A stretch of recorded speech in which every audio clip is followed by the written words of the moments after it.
آپ صبر نہیں کر سکتے، ملاقات کرنا ضروری ہے، فون پہ بات کرنا ضروری ہے، اور تحفہ طائف دے کر کے آگے تعلقات بڑھانا ضروری ہے، تو پھر ایک کام کرو، آپ شادی اگر دھوم دھام سے بعد میں کرنا چاہتے ہو، پہلے ایک بند کمرے میں 2 گواہوں کے سامنے نکاح کر لو، تاکہ آپس میں میاں بیوی بن جاؤ، تو فون پہ بات کرنا بھی جائز ہو جائے گا، اور بعد میں ملاقات کرنا بھی جائز ہو جائے گا، اور یہ تمام چیزیں جو ہے وہ شریعت مطہرہ کی روشنی کے اندر انجام پائیں گی۔ کتنا سادہ طریقہ ہے، لیکن ہم اس سادہ طریقے کو چھوڑ کر کے ان گناہوں کے ماحول کے اندر گرفتار ہوتے ہیں، اور کتنی حیرت ہوتی ہے، ہم جو نکاح پڑھانے جب جاتے ہیں ہال کے اندر، تو یہ دیکھ کر کے حیرت میں ڈوب جاتے، کتنی جگہ دیکھا گیا کہ دلہا اور دلہن کا کامن اسٹیج لگایا جاتا ہے، یعنی دلہا بھی وہیں پہ بیٹھا ہوا ہے اور دلہن بھی وہیں پر بیٹھی ہوئی ہے۔ مجھے ذرا اپنے دل پہ ہاتھ رکھ کر کے بتاؤ، ایک اجنبی مرد کے سامنے کسی غیر محرم عورت کا اس طریقے سے آنا کہ اس کے بازو کھلے ہوئے ہوں، اس کی کلائی کھلی ہوئی ہو، اس کے بال کھلے ہوئے ہوں، اس کے گردن یا گلے کا حصہ نظر آ رہا ہو، شریعت مطہرہ کے اندر کیا یہ ناجائز و حرام نہیں ہے؟ یہاں پہ اس بات کو ہمیشہ یاد رکھ کے اسلام نے عورت کو پردہ کرنے کا حکم دیا۔ حضرت میمونہ ہیں، میرے آقا علیہ السلام کی بارگاہ میں حضرت ابن ام مکتوم آتے ہیں، میرے آقا علیہ السلام نے فرمایا میمونہ اور ام سلمہ سے پردہ کرو، وہ عرض کرتی ہیں یا رسول اللہ یہ تو نابینا ہیں، ان سے کیا پردہ کریں؟ میرے آقا علیہ السلام نے فرمایا یہ نابینا ہے، تم تو نابینا نہیں ہو۔ جب نابینا مرد سامنے آ جائے، میرے آقا علیہ السلام نے ان سے پردے کے لیے کہا جن کی پاکیزگی کی گواہی جو ہے وہ روایتوں میں موجود ہے۔ تو آج اگر ہم کامن اسٹیج لگا کر کے شادی کریں، وہیں پر بھی دلہا اور دیگر غیر مرد بھی موجود ہیں اور وہیں پر عورتیں بھی موجود ہیں، اور کتنی حیرت کی بات ہے، اللہ اکبر کبیرہ، اسلام کے اندر پردہ کرنے کا جو اہتمام کیا گیا، آپ کو پتا ہے امام غزالی رحمت اللہ تعالی علیہ فرماتے ہیں جو غیر محرم کو دیکھتا ہے کل قیامت کے دن اس کی آنکھ کے اندر جہنم کی آگ بھر دی جائے گی۔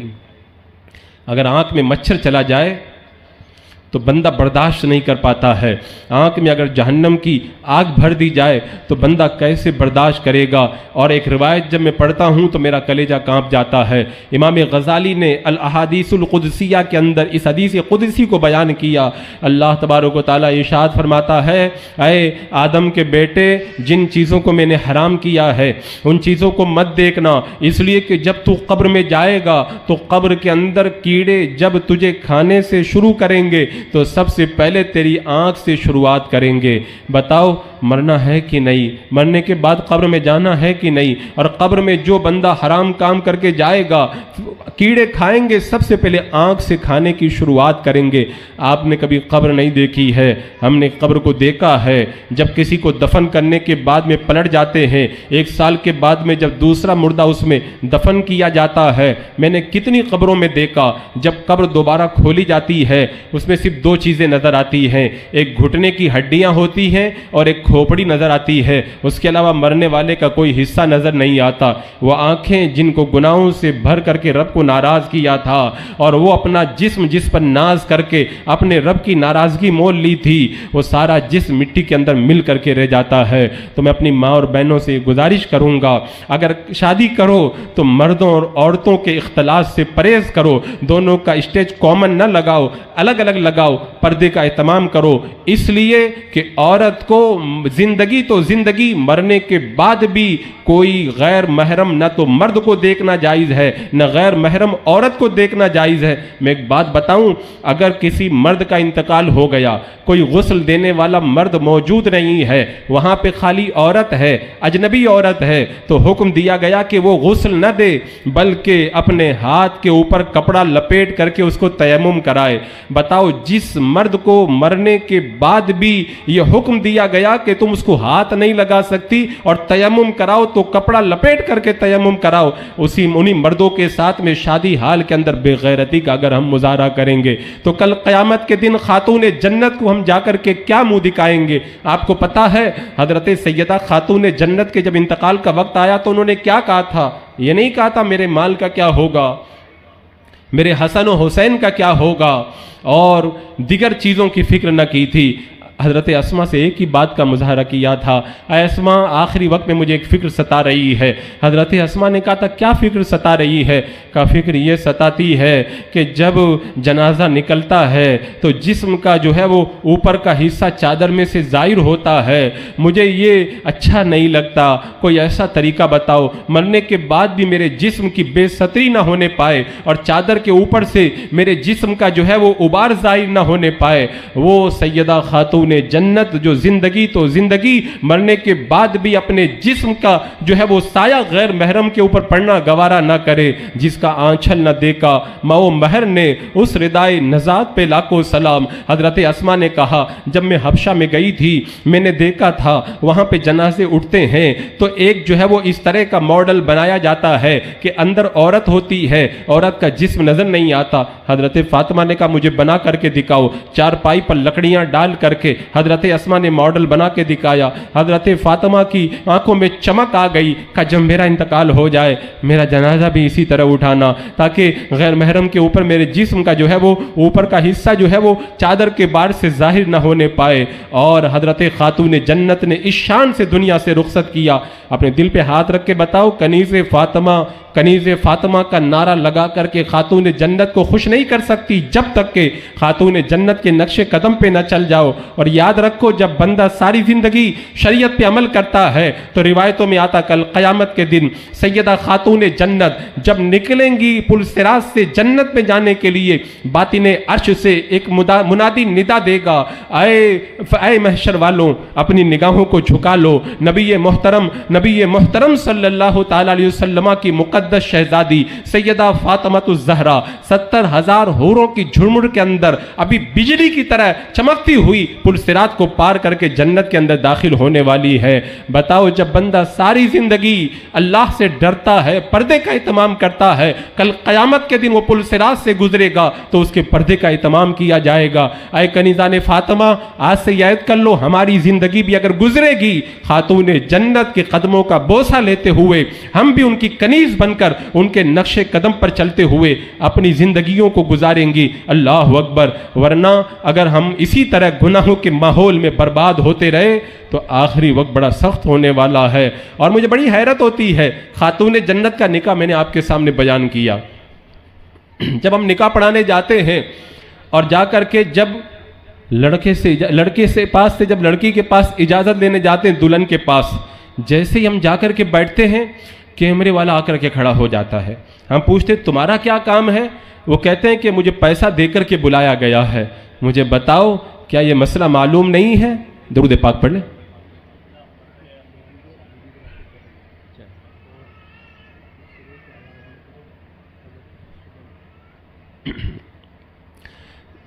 معلوم یہ ہو رہا ہے کہ کچھ ویڈیوگرافی ابھی بھی ہو رہی ہے۔ میں تو شادی کی بات کر رہا تھا، یہاں تو ابھی بھی ویڈیوگرافی کا منظر چل رہا ہے۔ میں جو باتیں آگے کہنے جا رہا ہوں ان کو سن لو، اس کے بعد میں آپ خود سمجھ جائیں گی کہ ہم کو یہ کام کرنا چاہیے کہ نہیں کرنا چاہیے۔ اللہ اکبر۔ تو جب ہم نکاح کے لیے جا کر کے بیٹھتے ہیں اور بیٹھنے کے بعد میں جب وہ کیمرے والا آ کر کے کھڑا ہو جاتا ہے، میں دولہے والے سے بلا کے پوچھتا ہوں کون بلایا؟ بولے ہم لوگ نہیں بلائے۔ دلہن والے کو پوچھتے بولے ہم لوگ بھی نہیں بلائے۔ تو میں کہتا ہوں یہ لگتا ہے تم لوگوں سے بڑی محبت کرتا ہے، اپنی محبت کے اندر یہاں پہ چلا آیا ہے۔ اللہ اکبر۔ اب مجھے بتاؤ شریعت مطہرہ کے اندر اجنبی مرد اور اجنبی عورت کو دیکھنا جب جائز نہیں ہے، وہ غیر محرم جو آتا ہے ویڈیو بنانے کے لیے وہ آپ کا بھائی نہیں ہوتا ہے، وہ آپ کا باپ نہیں ہوتا ہے، وہ آپ کا کوئی سگا نہیں ہوتا ہے، وہ اجنبی مرد ہوتا ہے اور کبھی تو کافر ہوتا ہے۔ وہ تصویریں بناتا ہے اور تصویر بناتے وقت میں وہ کہاں کہاں کی تصویریں نکالتا ہے۔ کیا آپ نے وہ حدیث پاک نہیں سنی؟ میرا آقا علیہ السلام نے ارشاد فرمایا قیامت کے دن گردن ایک گردن نکالے گا اور اس کے بعد میں اس سے آواز آئے گی آج مجھے 3 طریقے سے لوگوں سے نپٹنا ہے۔ ایک وہ لوگ جو دنیا میں تصویر بنوایا کرتے تھے، بتاؤ قیامت کے دن جہنم جو ہے وہ آواز نکال کر کے کہے گا تصویر بنانے والوں سے مجھے نپٹنا ہے۔